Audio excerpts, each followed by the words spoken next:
Is this the end of Caitlin Clark's WNBA career before it even really began? Once hailed as the future face of women's basketball, Clark is now facing a professional world that seems reluctant to embrace her. From media controversy to locker room tension, and now whispers of a major league switch. Could the Unrivaled League be her next chapter? Today, we break down the reasons Caitlin Clark's WNBA career might already be on life support, and what could happen if she jumps ship to join the rising Unrivaled League. Struggles in the WNBA. When Clark joined the Indiana Fever, a franchise that hadn't reached the playoffs since 2016, expectations were sky high. Her rookie season in 2024 was a statistical success, averaging 19.2 points, 8.4 assists, and 5.7 rebounds per game, earning her the WNBA Rookie of the Year award and all WNBA first team honors. She broke records, including the single-season assist mark, 337, later surpassed by Alyssa Thomas in 2025. Her presence drove a 265% increase in Fever ticket sales and set a 25-year attendance record of 20,711 for a game against the Washington Mystics. Yet the Fever's infrastructure struggled to support her star power. The team's 2024 playoff run ended in a first-round sweep by the Connecticut Sun, highlighting ongoing challenges with team chemistry and roster depth. Clark's 2025 season was derailed by injuries, limiting her to just 13 games. A right groin injury sidelined her since July 15th, following earlier issues with a left quad, left groin, and a bone bruise in her ankle. These injuries prevented her from playing more than 5 consecutive games, a stark contrast to her injury-free college and rookie seasons.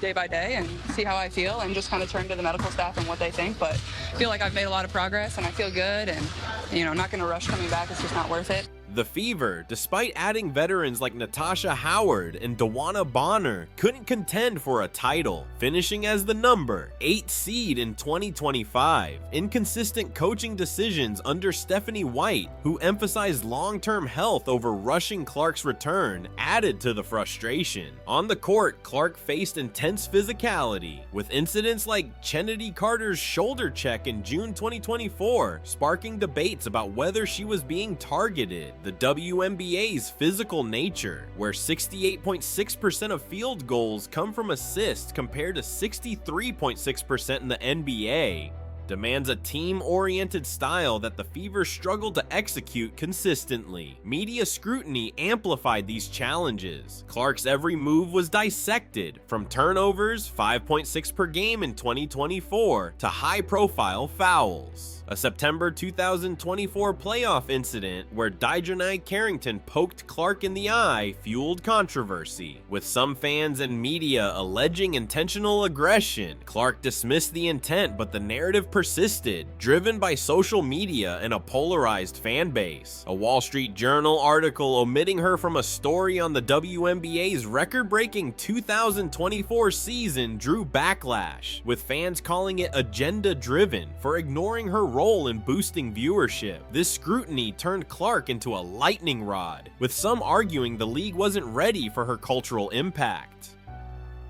Locker room dynamics and tensions. Multiple reports have hinted at tension behind the scenes. Veteran players showing reluctance to accept Clark's immediate stardom. Some say it's jealousy, others claim it's about respect and paying your dues. But whatever the cause, the friction is real. It's no secret that Clark's rapid rise has disrupted the old guard. While the league has long been filled with talent, it's Clark who gets the big endorsements, the primetime games, and the fanfare. That's not sitting well with everyone. And this tension isn't just talk. It's visible on the court. From hard screens to on-court scuffles, Clark's been targeted more than most rookies. So the question is, how long can she endure this before deciding enough is enough? The Unrivaled League option.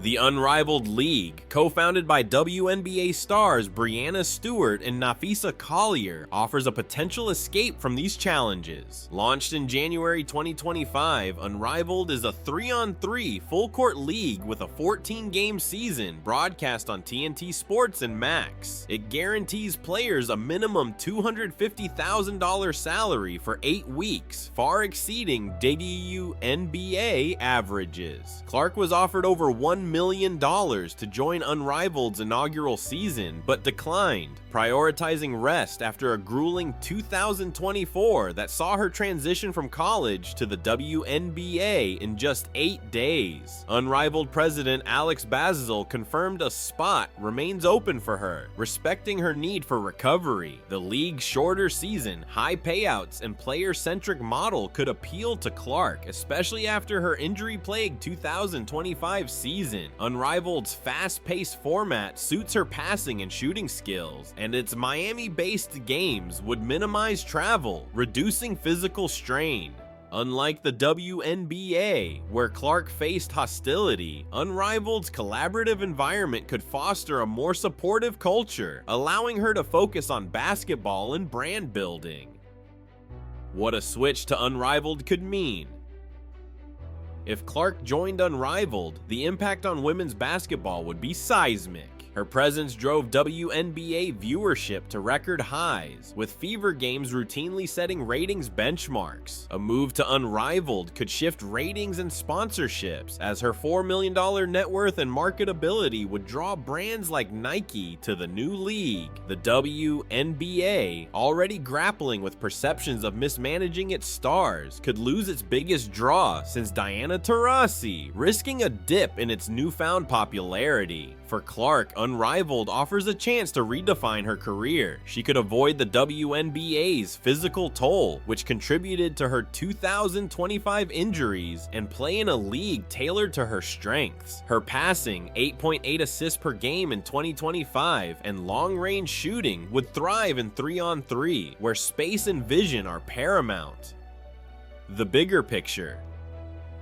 Clark's WNBA journey reflects broader league challenges. The WNBA's 144 roster spots and short 40-game season intensify competition and physicality, leaving little room for error. Clark's injuries highlight the need for better player protection, as seen in comparisons to Michael Jordan's injury-riddled second NBA season, after which he rebounded to MVP status. The WNBA's failure to fully embrace Clark's star power, evident in media snubs and teammate dynamics, could push her toward Unrivaled, which offers a fresh start without the baggage of league politics. Yet, staying in the WNBA could allow Clark to reshape it from within, leveraging her influence to demand better pay and support, as veterans like Aja Wilson have done. Caitlin Clark's WNBA career isn't over, but it's at a crossroads. Her decision to skip Unrivaled's inaugural season shows a focus on health, but the league's open invitation suggests future possibilities. If the WNBA doesn't address its structural issues, physicality, roster depth, and star treatment, it risks losing Clark's transformative presence. Whether she stays to change the WNBA or joins Unrivaled to redefine women's basketball, her next move will shape the sport's future. Like and subscribe for more sports insights. Should Caitlin Clark stick with the WNBA or join Unrivaled to take control of her career?